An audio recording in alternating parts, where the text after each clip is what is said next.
So this is a video to supplement whatever has been said in class about shear with some visuals. So we have a truss here. The simplest truss, the one that we've been talking about all semester, is just a triangle. It's a simple planar truss. And the idea of this class is that we're heading toward being able to investigate the geometry and materials of simple planar trusses and create some kind of iterative design process to understand them better. Remember that basically the idea is that simple planar truss theory tells us that if we constrain uh, symmetrical planar geometry, symmetrical planar triangular geometry in a few ways that we've talked about, and we can talk about some more if we need to, um, that all the members are going to experience loads in either compression or tension. Um, And you remember then, so then we talked about compression and tension for that reason, because we want to understand that how to theorize about how a member in compression will take a load and the quantity of that load relative to the load on the truss is what we're going to talk about. And the same thing for members in tension. So the basic summary, though, for both of those loading types is that, so this is an HSS section like we used in the column design modeler and in the column buckling assignment. So it's a hollow square, hollow structural section, a square. Um, and the idea is that that we are going to assume that we're loading it right through the centroid here.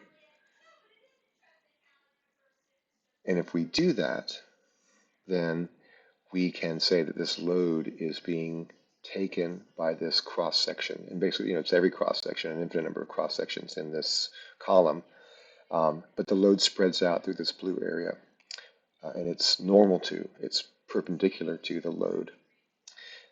In this in tension, for example, if this arrow were going the other way, that means then that the length of the material is not important. Stress equals load over cross-sectional area. So that's what we've been dealing with so far this semester. But what about the joints? We have, in simple planar truss theory, joints are joints are really non-existent. They are just said to be that they never fail, so they're infinitely strong. Um, so how, but in the physical world, what's happening with joints? Um, Essentially, if we go back to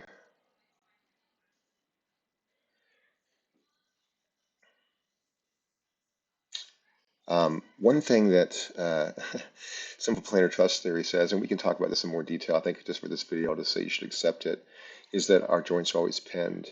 If you think about it, actually, let me go back to this one. So if I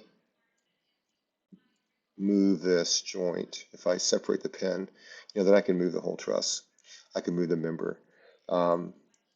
If I have all the pins in place, then nothing can be moved. Essentially a rigid structure, as long as we're attached somewhere, in two places. So, sorry. So that's the basic idea, and there's more detail to it, and there's you can question whether or not it really is our simplified theory really describes the real world accurately.